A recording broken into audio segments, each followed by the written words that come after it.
प्रिय विद्यार्थियों नमस्कार। मैं मेकाराम प्राध्यापक इतिहास आज आपके लिए गुप्त साम्राज्य के अंतर्गत सुदर्शन झील, गुप्त साम्राज्य के स्कंदगुप्त के पश्चात के प्रमुख शासकों के बारे में तथा गुप्तों के पतन के कारणों का हम अध्ययन करेंगे।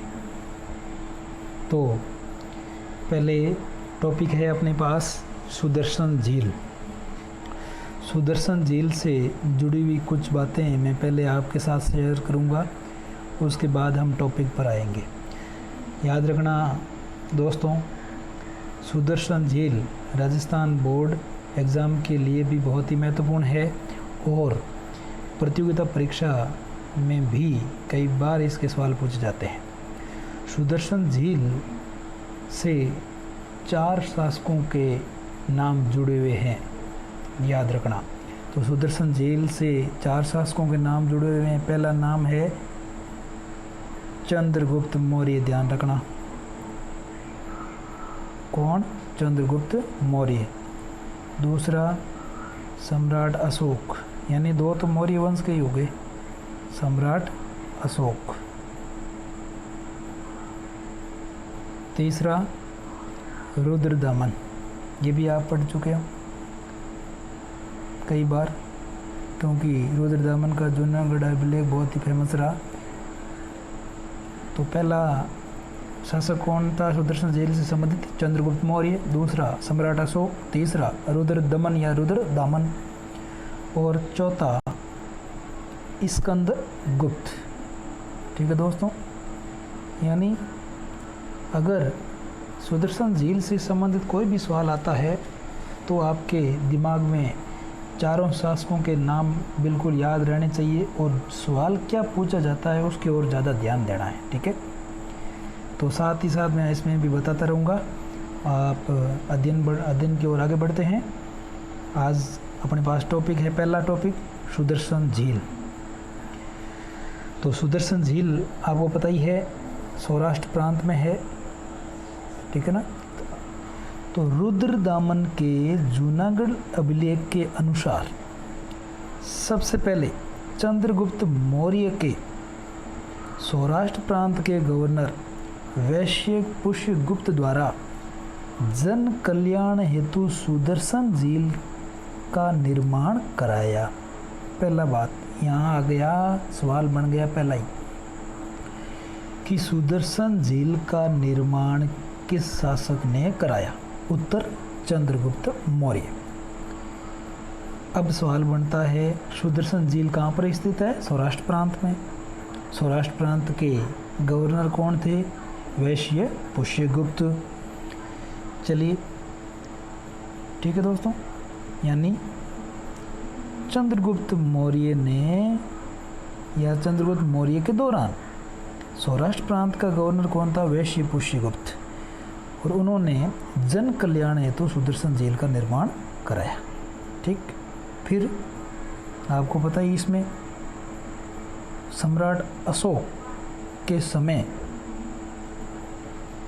इसी प्रांत के गवर्नर थे तुषास्प, उन्होंने भी सुदर्शन झील का पुनर्निर्माण कराया या मरम्मत कराई। ठीक है दोस्तों, तीसरा बात आती है रुद्रदामन द्वारा इसकी मरम्मत कराई गई। आपको पता है कि रुद्रदामन के जूनागढ़ अभिलेख में हम पढ़ते हैं कि भयंकर बाढ़ आने के कारण सुदर्शन झील का जो बांध था वो टूट गया, उस बांध का पुनर्निर्माण कराया। तो वही सुदर्शन झील का एक तरह से पुनर्निर्माण या जीर्णोद्धार है। ठीक है दोस्तों, फिर आगे बढ़ते हैं। स्कंदगुप्त के जूनागढ़ अभिलेख के अनुसार, ये भी स्कंदगुप्त के जूनागढ़ अभिलेख में क्या कहा गया कि भारी वर्षा के कारण टूटने वाले बांध का पुनर्निर्माण सौराष्ट्र प्रांत के राज्यपाल पर्णदत्त के पुत्र वह गिरनार के उस समय के प्रशासक चक्रपालित ने किया। ठीक है दोस्तों, यानी स्कंदगुप्त के समय इस झील के जो बांध है उसका पुनर्निर्माण करवाया गया। भारी वर्षा के कारण वो भी टूट गया था। तो सौराष्ट्र प्रांत के उस समय राज्यपाल थे पर्णदत्त और गिरनार के प्रशासक कौन थे? चक्रपालित। तो उन्होंने स्कंदगुप्त के समय इसका पुनर्निर्माण कराया। किसका? बांध का। तो ये कुल मिलाकर के 4 शासक हो गए सुदर्शन झील से संबंधित। पहला, चंद्रगुप्त मौर्य ने सुदर्शन झील का निर्माण कराया और उस समय सौराष्ट्र प्रांत के गवर्नर थे वैश्यपुष्यगुप्त। अशोक के समय भी इसका पुनर्निर्माण हुआ और उस समय गवर्नर थे तुषास्प। और रुद्रदामन ने भी इसकी वापस मरम्मत कराई और उस समय सौराष्ट्र प्रांत के गवर्नर थे सुविशाख। और चौथा, स्कंदगुप्त ने भी इसका पुनर्निर्माण कराया या मरम्मत का कार्य करवाया। उस समय उस सौराष्ट्र प्रांत के गवर्नर थे पर्णदत्त के पुत्र चक्रपालित। ठीक है दोस्तों, यानी चंद्रगुप्त मौर्य ने तो सुदर्शन झील का निर्माण कराया। सहज तीनों शासकों ने सुदर्शन झील का पुनर्निर्माण या जीर्णोद्धार करवाया। इस प्रकार से सुदर्शन झील प्राचीन भारत के शासकों द्वारा जल प्रबंधन एवं संरक्षण का एक उत्कृष्ट उदाहरण है।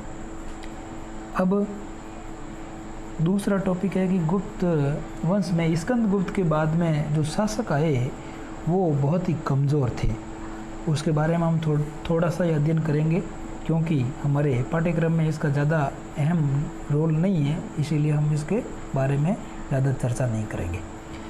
तो स्कंदगुप्त के पश्चात पुरुगुप्त, नरसिंहगुप्त, कुमारगुप्त द्वितीय, बुधगुप्त, बालादित्य द्वितीय, कुमारगुप्त तृतीय, साथ ही साथ विष्णुगुप्त, इन्होंने स्कंदगुप्त के बाद में शासन संभाला। तो अगर देखा जाए गुप्त वंश का अंतिम शासक कौन था? विष्णुगुप्त। अंतिम शासक कौन था? विष्णुगुप्त। याद रखना दोस्तों कि गुप्त वंश का अंतिम शासक विष्णुगुप्त। फिर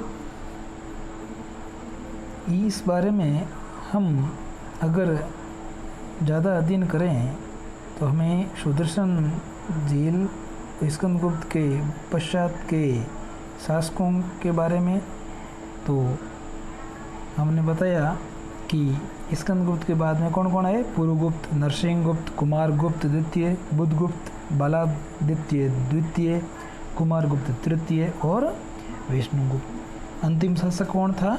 विष्णुगुप्त। लेकिन धीरे धीरे इनका राज्य सीमित होता गया और संभवतः बंगाल के गोड़ों ने अंतिम रूप से गुप्त साम्राज्य को समाप्त किया। लीजिए, अब सवाल बन गया कि गुप्त साम्राज्य को समाप्त किसने किया? गोड़ों ने। किसने किया? गोड़ों ने। और गोड़ कहाँ के थे?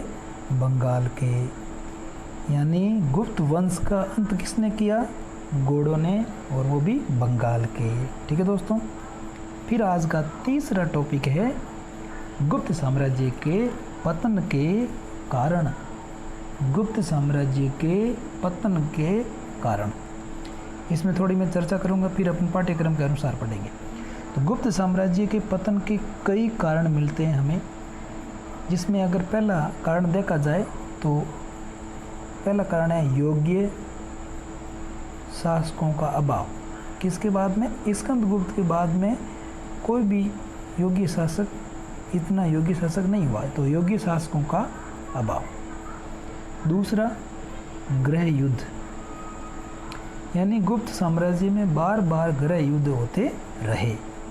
तीसरा, हुण आक्रमण, यानी हुणों के आक्रमण से भी गुप्त साम्राज्य को काफ़ी नुकसान पहुंचा।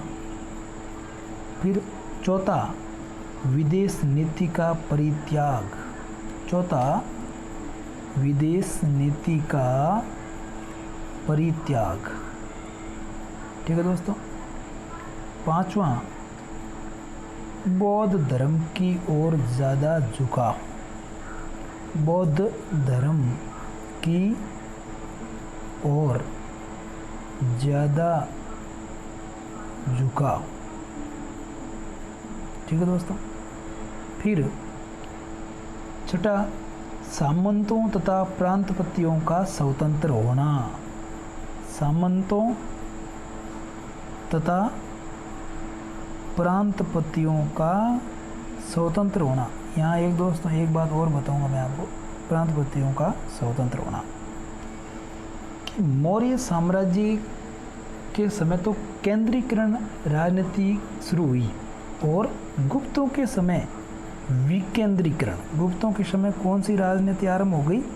विकेंद्रीकरण की राजनीति आरंभ हो गई, यानी सत्ता का अब ध्रुव एक नहीं रहा, सत्ता की जो शक्ति है कई भागों में विभाजित हो गई, कई खंडों में विभाजित हो गई, उनके आगे से आगे संचालित होती रहती थी। जबकि मौर्य साम्राज्य के अंतर्गत तो सत्ता केंद्र से या एक शक्ति से ही संचालित होती थी और गुप्तों में विकेंद्रीकरण हो गया। और सातवां देखा जाए तो यशोवर्मन का उत्कर्ष, यशोवर्मन का उत्कर्ष, ये भी बहुत ही महत्वपूर्ण है।